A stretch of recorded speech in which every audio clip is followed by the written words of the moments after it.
Back and it's welcome back to markets. We are seeing the Bank Nifty still struggle with a 2/3 of a percentage point cut now. That's almost 200 points. And that's where it has been struggling since the past half hour or so. And there have been about a quarter percentage point cuts in the Sensex and the Nifty too. The advanced declines has moved seriously in favor of the negatives.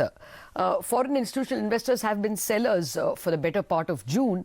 But we did see a positive number yesterday. So as we counted down to the budget, I caught up with Lucy McDonald, the CIO, Chief Investment Officer, Global Equities at Alliance Global Investors. Lucy is about a 30-year, a 3-decade veteran of emerging markets and indeed global equities. I tried to find out from her what the world wants from Finance Minister Nirmala Sitharaman, an environment where domestic and export economies are both slowing. Here's what she had to say. Clearly, we're looking to see how the spending develops now that the election is out of the way, and particularly as the economy is slowing now in India, both from the domestic and the exports. And some help is clearly needed to support both from the monetary side, but from budget as well. And anything with that can help rural incomes will be helpful in this environment. Okay. One of the big dilemmas that Indian investors talk about is whether and how much the fiscal deficit should increase. There is not much of private capex happening, so expectations are that the government will spend. Would you be okay if the fiscal deficit rose? Yeah, the deficit is, within an international context, is within a range, so not a huge cause for concern. And we are seeing around the world a more tendency within countries to use their fiscal deficits when monetary policy is quite constrained from the low level of interest rates. And we've seen that in the US to some extent, and I expect we will be seeing more of it elsewhere in the world. Okay, would you expect that in India the boost to corporate earnings would come from fiscal spending, or would you rather it come from more interest rate cuts? Well, the corporate earnings we'd like to mostly see in the top line from sales growth, and whether that is stimulated by monetary or by fiscal stimulus is less of a concern, really.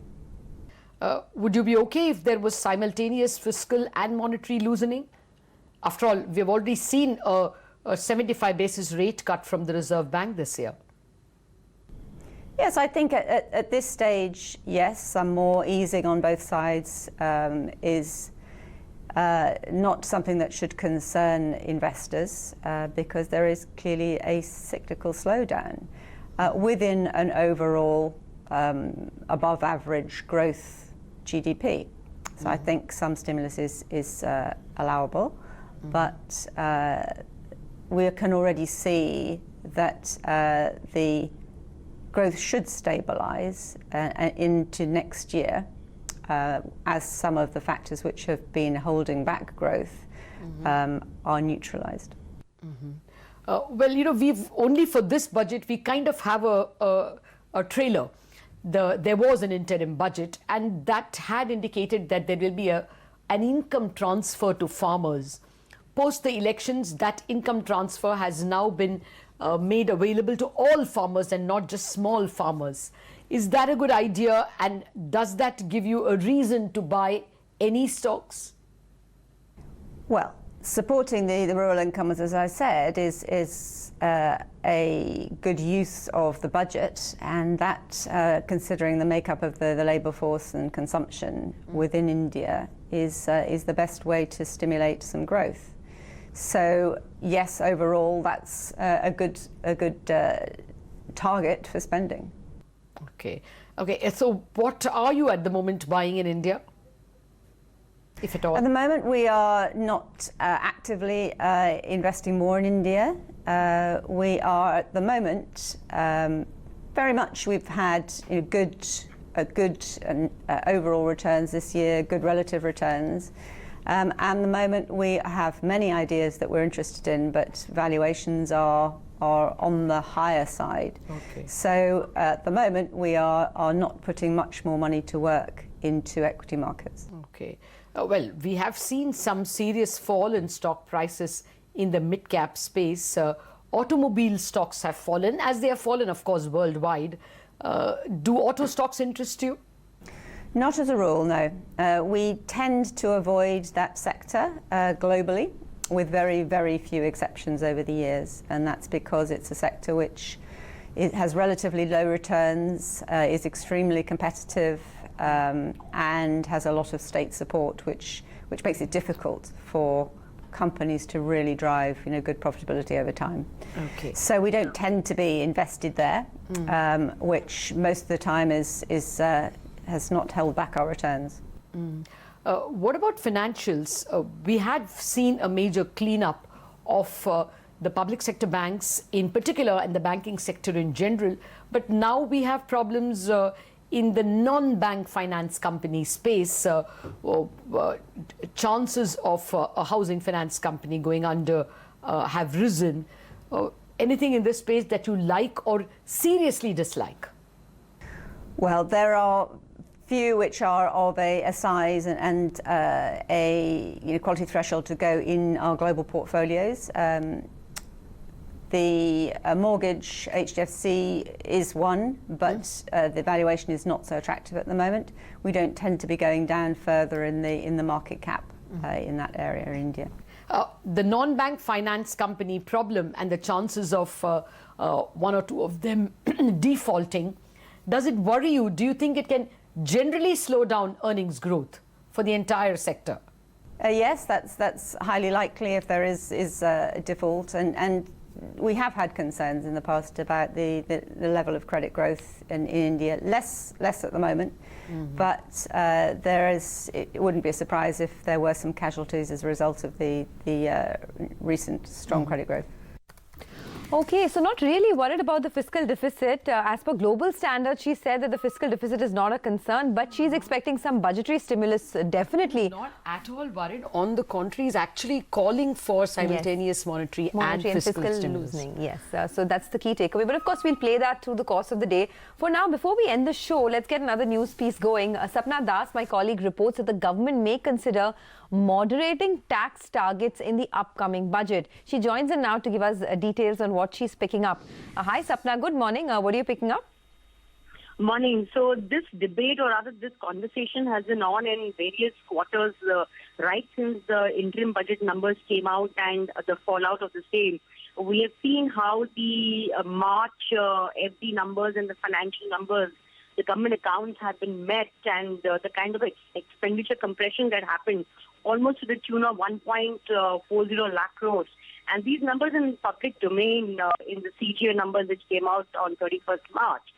Having said that, there was a possibility that still looking at the fact that the economy needs some kind of a boost, expenditure needs to be continued to be front-rolled. There was an expectation as recently as last week that probably the government may not move on the tax targets downwards just yet, although that pitch had been extremely strong from the Revenue Department to the Finance Minister herself. We are given to understand that, that may be the possibility now. We are just 2 or 3 days away from the budget, so reality has set in. So there could be some moderation downwards in the tax targets, both on, particularly on direct and, yes, to an extent, possibly on the GST side also, but there's just a possibility. Last but not the least, however, given to understand that the every target is not moving much, probably a minor deviation at best. All right. Thank you very much for that, Sapna. There's no denying that that 17 trillion rupees, 17 lakh crore, which is the total tax target for set in the interim budget for FY20, is a very tall order, requires a tax growth of 29.5%, not happening. So some moderation perhaps will be made up by non-tax revenues. Here's coming back to corporate sector, another CNBC TV10 exclusive. We understand that the government has initiated the process to divest stake in listed insurance companies. We just heard Sapna talking about non-tax revenues. Looks like this will be one of them. Yash Jain is getting this exclusive story for us. Go ahead, Yash. Well, absolutely, Lata. Okay, this has been in the works for quite some time now. The government has been talking about it, but now seems like the process has been initiated. What we are given to understand is that the government is looking to sell its stake when it comes to two listed general insurance companies. The first one is New India Assurance, and the second one is the reinsurance company, the government-owned reinsurance company, that is GIC-RE. What we're given to understand in the initial conversations from our sources is that this could be done through an OFS route, which is the offer for sale route, through which the government could launch a base issue of 5%, which could also have a green shoe option of another up to 5%.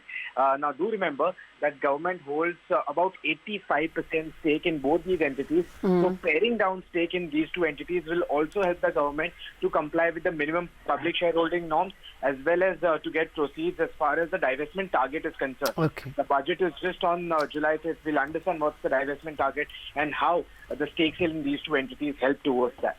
All right. Yes, Jane, thank you very much indeed for joining us. It does look like divestment will be a very important route for the government.